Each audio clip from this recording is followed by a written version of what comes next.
कुछ हरी पत्तियाँ ऐसी होती हैं जिनसे हमारे खाने का मज़ा बहुत बढ़ जाता है, और अगर हम अपने डिशेस में डाल दें ना तो उसका स्वाद तो इतना बढ़ जाता है कि मत पूछिए।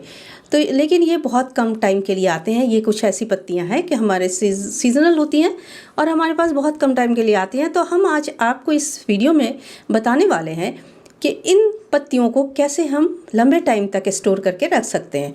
तो चलिए रेसिपी शुरू कर लेते हैं।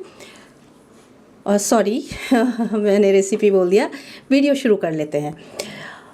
तो सबसे पहले हमने धनिया की पत्तियों को लिया। धनिया की पत्तियों बहुत इम्पॉर्टेंट पार्ट है हमारे इंडियन डिशेस का।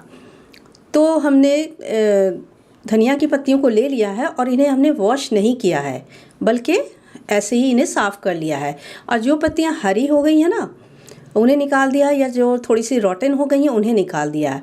और बस सिंपली उठा के हमें इन्हें एक लॉक एंड लॉक बैग में रख लेना है, या फिर जिप एंड लॉक बैग में रख लेना है। और उस ऊपर नीचे हमने किचन टॉवल लगा दिया ताकि इसके जो मॉइस्चर निकले वो इसमें एब्जॉर्ब हो जाए। और इसको हम 1 महीना तक के लिए स्टोर करके रख सकते हैं फ्रिज में। ये देखिए, मैंने 15 दिन पहले ये स्टोर किया था इन पत्तियों को अपने फ्रिज में। ये देखिए अभी तक कितनी फ्रेश लग रही हैं। अब दूसरा मेथड जो मैं बताने जा रही हूँ धनिया की पत्तियों को स्टोर करने का, तो पहले मैंने जो थोड़ी सी पत्तियाँ लगी थी ना, अच्छी तरह से वॉश कर लिया था और फैन के नीचे अच्छी तरह से सुखा लिया। मैंने थोड़ी ही पत्तियाँ ली हैं आपको दिखाने के लिए। और जब पत्तियाँ सूख गई तो फिर हम उन्हें चॉप कर लेंगे। इस तरह से चॉप कर लेना है, जिस तरह से हम अपने डिशेज़ में यूज़ करेंगे उतने ही मोटे पतले चॉप करके। और इसी तरह से एक हम नैपकिन लेंगे पहले और एयर टाइट डब्बे में रख लेंगे और इसे हमें फ्रिज में स्टोर कर लेना है।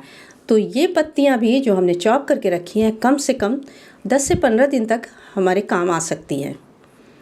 तो ये लंबे टाइम तक हम स्टोर करके इससे यूज़ कर सकते हैं।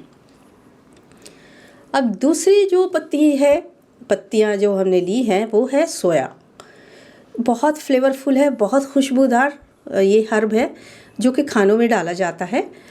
इसे दिल कहते हैं इंग्लिश में। आप इसे सेम आलू में डालिए, सेम की सब्ज़ी में डालिए, आलू बैंगन में डालिए, पकौड़ों में डालिए, या साग बनाने पालक साग में डालिए, मेथी में डालिए, बहुत अच्छे लगते हैं। ये इसका बहुत अच्छा लगता है स्वाद इसका। तो मैंने पत्तियों को अलग कर लिया डंडियों से, डंडियाँ एक साइड रख दी हैं और पत्तियों को हमने अच्छी तरह धोया, फिर उन्हें सुखा लिया फ़ैन के नीचे। ये देखिए पत्तियाँ बिल्कुल सूखी हुई हैं, यानी सोया की पत्तियाँ बिल्कुल सूख गई हैं। तो सबको हम ऐसे चॉप कर लेते हैं। और अब हम ले लेंगे एक air tight zip lock bag, उसमें स्टोर कर देंगे। और अब हमें इन्हें रख देना है फ्रीज़र में, फ्रिज में नहीं फ्रीज़र में, यानी कि ऊपर वाला जो सेक्शन होता है। तो इसे हम 3 से 4 महीने तक स्टोर कर सकते हैं फ्रीज़र में। तो जब भी सब्ज़ियां बनानी हो, सेम आलू वगैरह बनाना हो, तो हमारे यहाँ ये ज़रूर डाली जाती हैं। ख़ास के मेथी पालक अगर बने तो भी सोया के पत्तियों का इस्तेमाल हम लोग करते हैं। और देखिए बैग से हमने एयर को थोड़ा सा प्रेस करके निकाल दिया है। तो थोड़ा सा प्रेस कर लीजिए, इसका एयर निकल जाएगा। और इस तरह से एयर टाइट बैग में रख लेते हैं। तो अब हम इन्हें फ्रीज़र के डोर में रखेंगे। ये इस साइड वाला है, यानी जो इसके दरवाजे वाला हिस्सा होता है ना, उसमें डाल देंगे। अब देखिए 4 महीने तक हमें तो स्टोर कर ही लेते हैं। 1 महीने के बाद हमने इस बैग को खोला और ये हमारे यहाँ बनी है सेम आलू की सब्ज़ी, तो मैं उसमें मिक्स कर रही हूँ। अब चलिए दूसरी पत्ती है जो बहुत इम्पॉर्टेंट है हमारे किचन में, बहुत सारे रेसिपीज़ बनती है इससे, वो है करी लीव्स। तो करी लीव्स हमने ले लिया है। ये मेरे घर में ही लगी हुई पत्तियां हैं। ये पेड़ हमारे घर में लगा हुआ है करी का पौधा। तो उनको पहले मैंने अच्छी तरह वॉश किया और उसके बाद किचन टॉवल से मैंने उसे पोंछ लिया, बहुत अच्छी तरह पैड ड्राई कर लिया। पैड ड्राई इसको करने के बाद और इसे हमें क्या करना है कि पत्तियां निकाल के मैंने साए में सुखा लिया है, यानी धूप में नहीं सुखाना, इस बात का ध्यान दीजिएगा।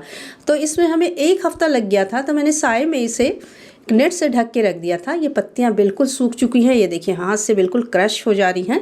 तो ये इस तरह की सूखी हुई क्रश्ड होने वाली भी पत्तियों को हम यूज़ कर सकते हैं अपनी रेसिपीज़ में। अगर हम इडली बनाए, चटनी बनाए, डोसा बनाए, साउथ इंडियन डिशेस बनाए, या कढ़ी पकौड़ा बनाए, या किसी चीज़ का बघार लगाना हो तो उसमें डालें, तो एक एयर टाइट डब्बे में रख लीजिए। अब इसे फ्रिज में या फ्रीज़र में रखने की कोई ज़रूरत नहीं है, बस इसे किचन शेल्फ के ऊपर रख दीजिए। रेसिपी अच्छी लगी हो तो ज़रूर बताइएगा कि कितना हेल्पफुल था ये वीडियो आपके लिए।